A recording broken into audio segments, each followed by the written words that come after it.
আসসালামু আলাইকুম ওয়া রাহমাতুল্লাহ। সুপ্রিয় দর্শক মণ্ডলী, আশা করি মহান আল্লাহ রাব্বুল আলামিনের অশেষ মেহেরবানিতে আপনারা সকলেই ভালো আছেন। আবারও বাইতুল মুকাদ্দাসে বসবাস। শিশু ঈসার মুখে এমন সার গর্ভ পবিত্র বাণী শুনে সবাই বিশ্বাস এবং এক বাক্যে স্বীকার করল, মরিয়মের পুত্রটি আল্লাহর প্রেরিত একজন নবী। আল্লাহর নবীর যিনি গর্ভধারিণী, তিনি কখনো অসচ্চরিত্রা হতে পারে না। সুতরাং মরিয়ম নির্দোষ। এরূপ ধারণা করে মরিয়মের আত্মীয় স্বজন এবং পাড়া প্রতিবেশীগণ সবাই মরিয়মের কাছে ক্ষমাপ্রার্থী হলো। লোকজন বুঝতে পারল মরিয়মের উপরে আল্লাহর বিশেষ অনুগ্রহ বিদ্যমান রয়েছে। সেজন্যই তাকে পুরস্কার স্বরূপ হযরত ঈসা আলাইহিস সালামের মতো পুত্রকে দান করেছেন। তিনি মরিয়মকে পবিত্র ও সতী রেখেছেন।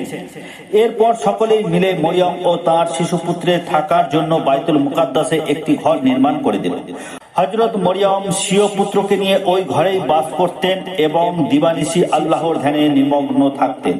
হযরত ঈসা আলাইহিস সালাম ওই ঘরে থেকে শিশুকাল থেকে গভীরভাবে আল্লাহর ইবাদত করতেন এবং মিম্বরে দাঁড়িয়ে লোকদের আল্লাহর পথে আহ্বান জানাতেন।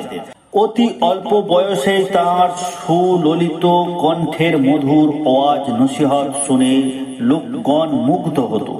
কিন্তু ইহুদি সম্প্রদায় প্রথম থেকেই হযরত ঈসা আলাইহিস সালামের ঘোর বিরোধী ছিল। তারা সংখ্যায় অধিক ছিল বলে বেশ শক্তিশালী দল ছিল। তাই ইহুদি সম্প্রদায় হযরত ঈসা আলাইহিস সালামকে নবী বলে স্বীকার করে নিল না, বরং তার উপর নানাভাবে অকথ্য নির্যাতন শুরু করছিল। হযরত মরিয়ম ইহুদিদের এ ধরনের আচরণে আতঙ্কিত হয়ে একদিন বাইতুল মুকাদ্দাস পরিত্যাগ করে অন্য কোথাও চলে যেতে মনস্থ করলেন। এর পরের পর্বটি দেখার জন্য চ্যানেলটি সাবস্ক্রাইব করুন।